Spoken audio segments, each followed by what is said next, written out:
ჩემ ცხოვრებაში პირადად ჩემ ცხოვრებაში იყო ისეთი რთული პერიოდი, განსაკუთრებით გარდატეხის პერიოდში, რომ იმ სიღარიბეში, გაჭირვებაში რომ დავრჩენილიყავით დიდი ალბათობით ჩემი მომავალი ცხოვრება, რაც ეხლა მე მაქვს, ყველაფერი წარმატება თუნდაც სამსახური რომ მაქვს, ანუ ჯერ ისეთი წარმატება ბევრი არაფერი არ მაქვს ცხოვრებაში, მაგრამ რაც მაქვს ამ ეტაპზე, ჩემთვის ძალიან ბევრს ნიშნავს, იმიტომ რომ ჩვენ მივაღწიეთ, არავინ არ დაგხმარებია და ჩვენით მოვედით აქამდე და აი ჩემთვის უზომოდ ბევრია უკვე ეს და კიდე მინდა ბევრი რა თქმა უნდა.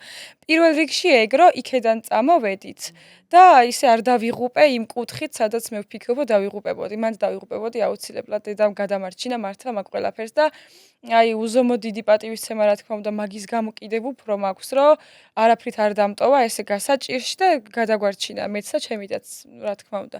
კიდევ იყო მეორე ფაქტორი, აი ვერ აგიღწერთ ენით ისეთი უკიდურესი გაჭირვება იყო.